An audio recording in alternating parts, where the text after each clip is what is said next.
on to part 2 of my discussion of the Music Mandala scale, chord, and mode calculator. So what I'd like to draw your attention to is the fact that on the outside ring we've got the chromatic scale, okay, all 12 keys on the piano, all 12 notes in the chromatic scale.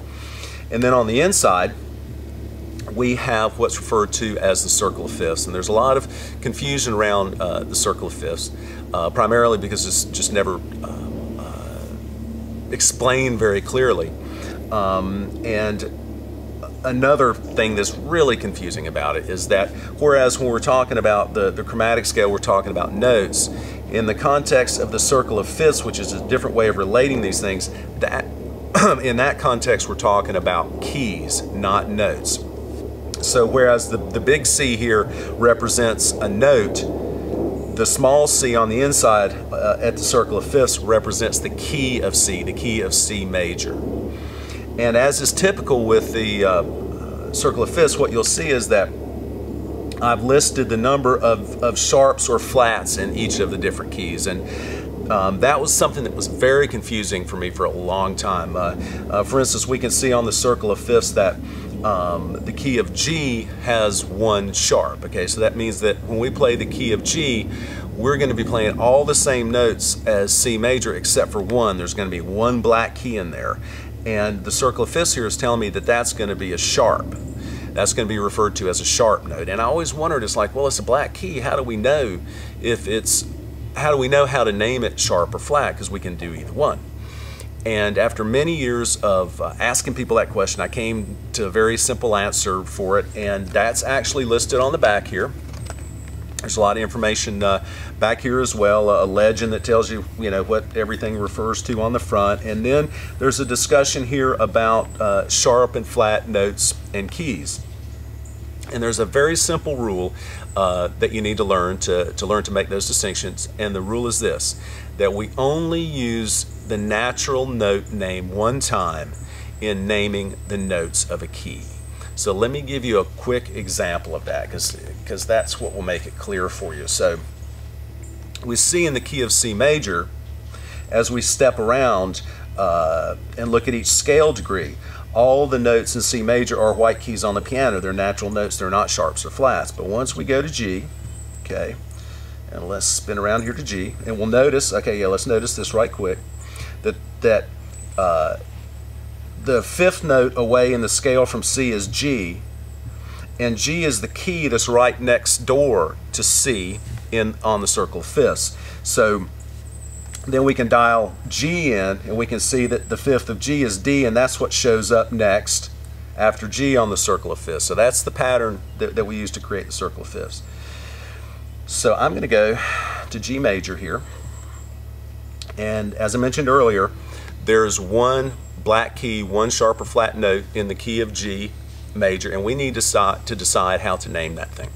Okay, so as we go around the G major scale, we see that the 2nd, 3rd, 4th, 5th, and 6th notes are all natural notes, again, white keys on the piano, and it's not until we get around to the 7th note in the scale that we find a sharp or flat, and this sharp or flat is either F sharp or G flat.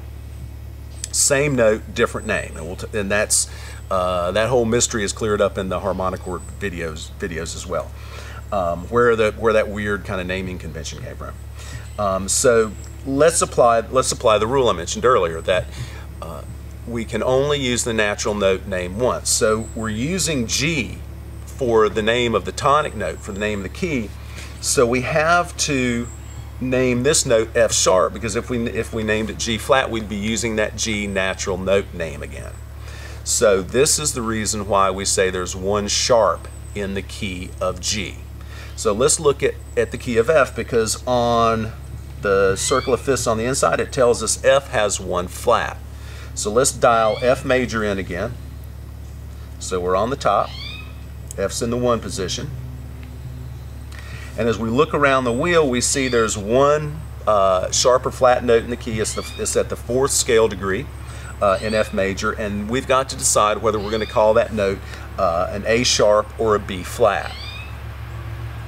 and we look over and we see that the third note in the scale is already called A, so we have to call that fourth note B flat.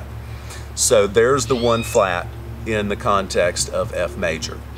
So we've been talking about major keys so far. Let's talk about minor keys next. And we'll go back to C for simplicity. And as many of you may well know already, the major key and the minor key are the very same pattern of notes. You're only starting at a different place in the pattern. You're only choosing your point of reference, your tonic note, at a different place in the pattern. So whereas if we dial C in at the top to get C major, we can rotate this thing 90 degrees and put the 6th note at the top.